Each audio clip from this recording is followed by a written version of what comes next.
About to get into conversation about finances and in particular concerning investments. Now, it may be something that you're familiar with, or it may sound like, foreign language to you. But whichever one it is, we certainly hope that we can help with the conversation that we're about to have now with Phumelele Ndumo, financial advisor. DK, do we have on the line? We do. Excellent. And so, she's no stranger to radio. So, I chat to her every other week, and I certainly hope that you'll learn as much as you usually do with this conversation as others. How are you doing, Sis Phumelele? Hi, Bonolo. I would also like to greet your listeners. Thank you so much for giving us your time. Sorry, my breath is doing funny things today, but we'll be fine. Before we get into the nitty-gritties of it, perhaps let's start here. When you talk about investment, right, what are we really talking about? Okay. This is when you have extra money and you want to put it away so that it grows over time to your benefit. So there are different types of investments or asset classes. You can invest in cash instruments, your money market funds. You can invest in bonds. You can invest in equities. And that will be locally at the JSE or even offshore. And also listed property. So these are generally investments. Generally these days, people use unit trusts or ETFs, which stands for exchange traded funds. So, I think maybe for those people who want to get more detail on what ETFs are, they could, read the last chapter of my book, From Debt to Riches, because I try to break it down in simple terms what it means to invest in ETFs. So, but generally that is what investing is. And usually the term is medium to long term. If you are going to need your money in the next couple of months, right, the best place is to keep your money in a bank account. But if you think you won't need this money perhaps for just over a year to even longer, then you should start thinking about investing your money instead of just keeping it in a bank so that it grows for you over time. Okay, so we recently heard the news where we're downgraded to junk status by Moody. What does this mean for the everyday man on the street? Yes, I'm going to use an example which relates to something that we all understand. Okay. As individuals, when you're no longer managing your money well and you are heavily indebted, you get blacklisted. Yes. Now, countries, economies, when they are not managing their money well, and there are concerns, then they get downgraded.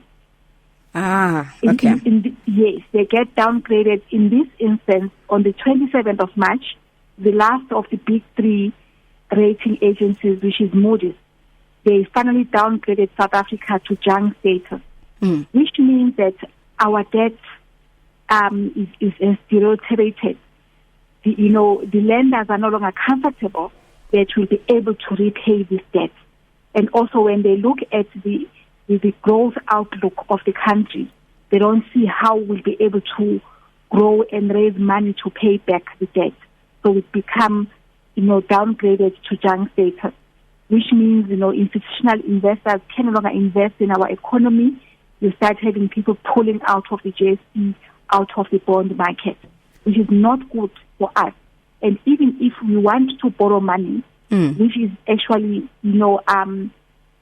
becoming necessary now with COVID-19, if you borrow money, just like it happens when you are a heavily indebted individual with a poor credit rating, you borrow money at high interest rates.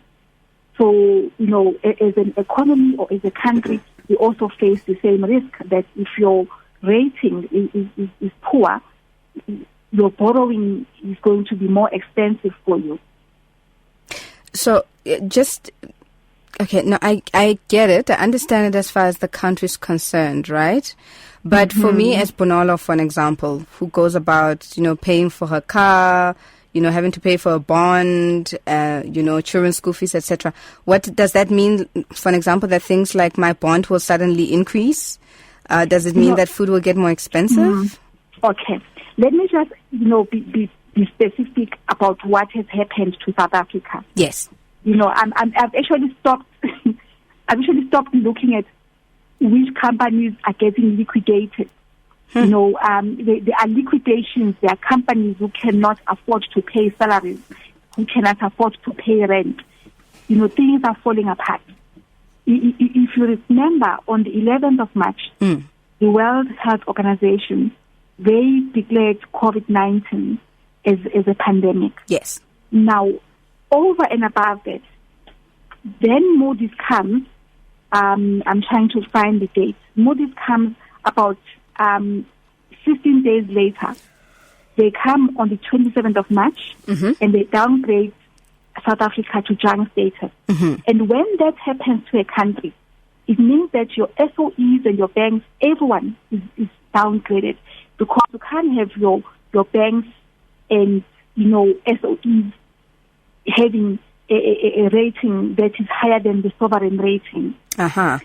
So we were hit by these two things within weeks of each other, which is why we are in a serious, deep recession. The Reserve Bank Monetary Policy Committee has tried to cut the repo rate, which is now trying to get back to answering your question. What does this mean for us as individuals? So the repo rate has been reduced by the MPC by 100 basis points, now sitting at 5.25%. So it is good for those people who are still paying off home loans and car loans and personal loans and other forms of debt, because it means that their monthly installments have reduced. Yes. But the other side of the coin is those people who are investors. So if you're sitting with investments, whether they are money market investments or other forms of investments, this is the most difficult time. Because when interest rates reduce, if we just look at the money market investments, the people who are paying off debt, they are happy, but those who have got money market investments, it means for them that their returns have also reduced. That's the other side of the coin. So it depends where you are. Are you somebody that is indebted, still paying off homes and cars and personal loans and credit cards and other forms of debt? If you are that person, you are in a better position right now, because interest rates have been reduced as a means to try and stimulate the economy. But if you are an investor, these are difficult times, because it doesn't matter where your investments are, whether it is local in the JSE or it is abroad, offshore markets, the US, everyone has been hit. This is a global recession. It is not, South Africa in recession. Yeah. It's the entire world in recession. We're seeing unemployment at levels that have not been seen, at least, post the World War, the Second World War. That is how bad things are. Sure. So, and you can imagine that as a developing economy, you don't want to be, investors don't want to be in markets like this. Even though the whole world has been hit, they'll rather have their money in the first world economies, because they have better faith in the ability of those economies to turn around. Makes sense. We're in conversation with financial advisor Phumelelo Ndumo of Tutuka SA. If you've just joined us, welcome.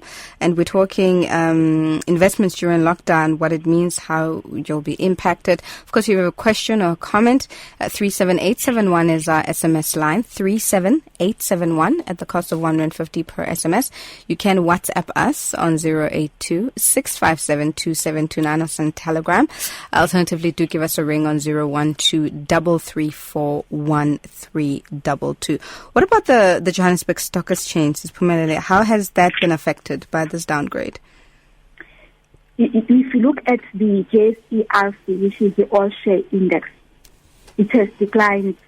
It depends which period you're looking at, but between 20 to 36%.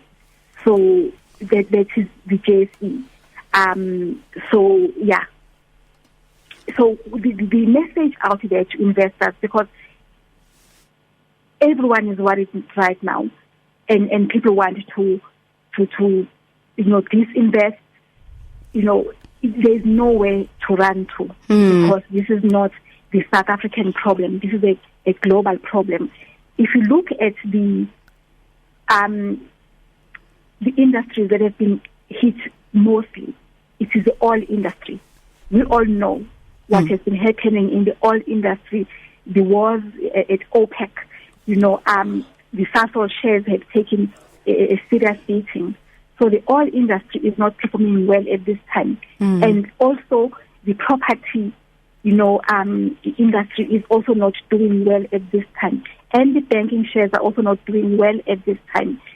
And then you look at the reduction in interest rates as a means to try and stimulate the economy and to reduce also the risk of default, which also means that your returns, if you are invested in money markets, are not well. So the best thing to do right now, as difficult as it is to, if you are an investor, hang in there. Okay. Because this is what, fund managers call paper losses. So there are losses on paper. But if you hang in there, over time, there's going to be a recovery.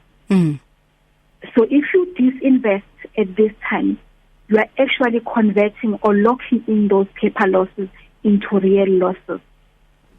I had an interesting question from one of the customers who was invested in I will not mention the company, but it is the balance fund.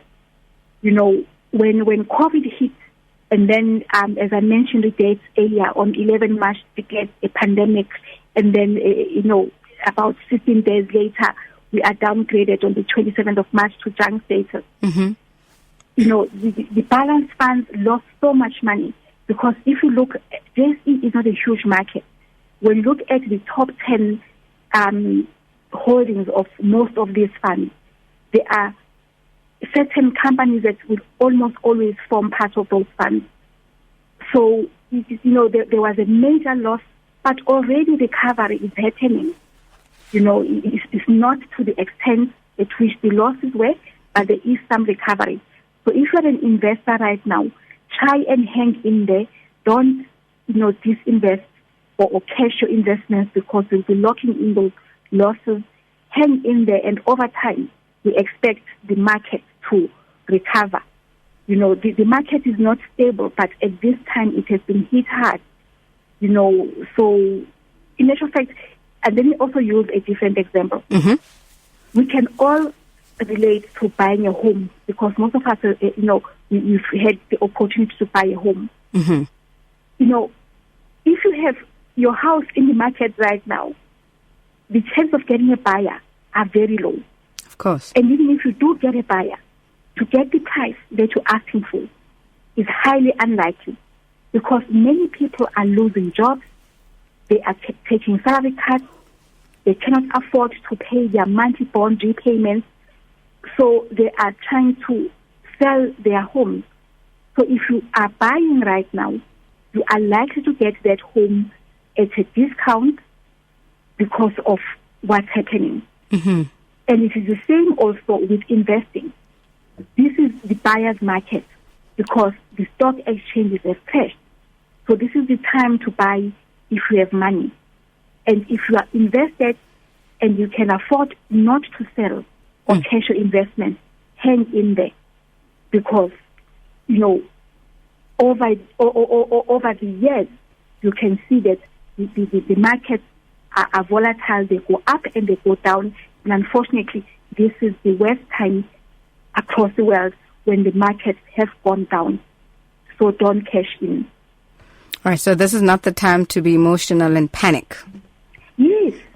No, whenever I advise people and they want to invest, we mention these things, that when you investing, there's always a risk. There's volatility and so forth. So be aware of that. But when things are good, we're all happy. We see our, funds growing, our fund values going up. We are all happy. And at times like this, but it's natural. We worry, we become nervous. Then we want to make changes. And, that's not exactly what you want to do. For instance, if you own a home right now, you don't want to even think about selling your home if you can afford not to sell that home, because you are not going to get the fair market value or price for that home. So try and hang in there. For the person who's thinking of starting to invest, for whatever reason, they've got extra cash lying around, right? Where would the best place to start investing be in? I mean, you mentioned the money market, equity, bonds, offshore investment, property, and ETF. Where would be a good place to start? With investments these days, starting from as little as 500 rands per month, and you can still buy, offshore funds at 500 rands per month. This is actually the best time if you can afford money to start investing, because you are buying at a time when the unit prices are so low. You are likely to buy more units. And when the market recovery happens, then you are going to see, growth. So this is the time to buy. All righty. Sis Pume, as we round off the conversation, are there any last words for those who are listening, perhaps who are currently invested or thinking about it, before you share your contact details? Okay. It's just a plea again to say it's tough times. The downgrade of South Africa to junk status, recession that the whole world is in, and COVID-19 and the lockdowns, because the lockdown means, people are not generating any revenue. The trains have stopped, the airlines have stopped. You saw yesterday ComAir, SAA, every sector, every industry, tobacco, liquor, nothing is happening. So, please do not panic. Don't make, decisions out of a sense of fear. The best thing really is to hang in there. Hang in there. Because the bigger the loss, later on, there will be recovery. So just hang in there. So those would be my final words to those people that basically, investors in the market. All righty. Thank you so much, Sis Phumelele. I will do the honors of sharing your contact details just in case, or do you have them on hand? I was so stressed today. I actually forgot. Please do share them. All right. No problem. Thank you so much for coming on board as always. We are always better informed for having chatted to you and listened to you. And I know that today's conversation might have been a bit high grade, but I think you brought it down fairly well. And I think that I'd like to believe that our listeners managed to understand, for those who may perhaps have been hearing the investing conversation for the first time. So I really do appreciate it. And the good Lord bless you until we chat again next week. Thank you so much, Gonolo. Keep well. Bye-bye. Bye. That was financial advisor there, Phumelele Ndumo of Tutuka SA. If you want to get in touch with them, 011 568 7692. That's their lockdown number. Office number 011 568 2635. They're available on email, info@tutuka-sa.co.za or www.tutuka-sa.co.za. So there you have it, right? Have hope. Don't panic. It's just a storm. It's just a test. It will pass and things will go back to normal. This is so important. It's important at this time. And I know we're talking finances, but I think it's safe to say, right, that it applies across the board.